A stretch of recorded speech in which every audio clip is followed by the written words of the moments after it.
विधानसभा निवडणुकीच्या तोंडावर महाविकास आघाडीच्या समोर उमेदवारीवरून एक नवं संकट निर्माण झालं।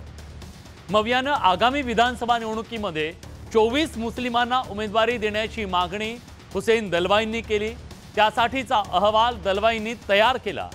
मागील आठवड्यात आमदार असलम शेख यांनी 20% मुस्लिम उमेदवार देण्याची मागणी केली।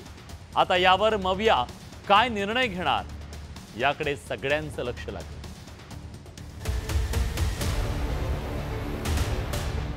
महाविकास आघाडीत जागा वाटपाच्या चर्चांना आता सुरुवात होतीये। कोणता पक्ष किती जागा लढवणार हे या चर्चांमधून ठरणार आहे। पण त्याआधीच काँग्रेसमधल्या मुस्लिम नेत्यांनी त्यांना किती जागा हव्यात याचा आकडा जाहीर केला। काँग्रेसचे नेते हुसेन दलवाई यांनी मुस्लिमांना 24 जागांवर उमेदवारी देण्याची मागणी केली आहे। कोणत्या मतदारसंघातून मुस्लिमांना उमेदवारी दिली जाऊ शकते याचा त्यांनी अभ्यासही केला। मी संबंध आकडेवारी दिलेली आहे, कुठे कुठून लढू शकतात, 4 विभाग केलेले आहेत आणि त्याच्याप्रमाणे ABCD आणि त्याच्यात कुठल्या दिल्या जाऊ शकतात याची माहिती दिली आहे। माझं म्हणणं असं आहे किमान 26 तरी सीटा या महाराष्ट्रामध्ये मुसलमानांना मिळाल्या पाहिजे। काँग्रेसचे आमदार असलम शेख यांनीही हुसेन दलवाई यांच्याप्रमाणे मागणी केली आहे।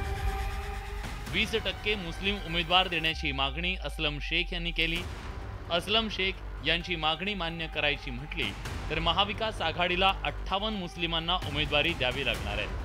मुस्लिमांना उपमुख्यमंत्री पद देण्याची मागणी शेख यांनी केली आहे। असेंब्लीची निवडणुका येतात आणि असेंब्लीच्या निवडणुकांमध्ये जिथे जिथे ज्या ज्या जिल्ह्यामध्ये काँग्रेसचे खात्यामध्ये जे सीट येणार आहेत त्या सीटमध्ये जिथे जिथे मायनॉरिटीची संख्या चांगली आहे, मायनॉरिटी संख्या जिथे 30, 40, 50% पेक्षा जास्त आहे ती सीट जी आहे ते मायनॉरिटीला दिली पाहिजे। राज्यात 50%पेक्षा जास्त मुस्लिम मतदारसंघ असलेले 5 मतदारसंघ आहेत, तर 50%पेक्षा कमी मुस्लिम मतदार असलेले 8 मतदारसंघ आहेत। मुस्लिम मतदारांचं 30%पेक्षा कमी मतदान असलेले 16 मतदारसंघ आहेत। या मतदारसंघात मुस्लिम उमेदवार निवडून येण्याची शक्यता कमी असली तरी मुस्लिम मतदार कोण निवडून येणार हे ठरवू शकतो। हुसेन दलवाईंच्या या मागणीनं महाविकास आघाडीची मात्र डोकेदुखी वाढली आहे। मुस्लिम नेत्यांनी केलेली मागणी महाविकास आघाडीकडून मान्य होणार की नाही हे आता लवकरच स्पष्ट होईल। Bureau report, news 18 Lok Sabha.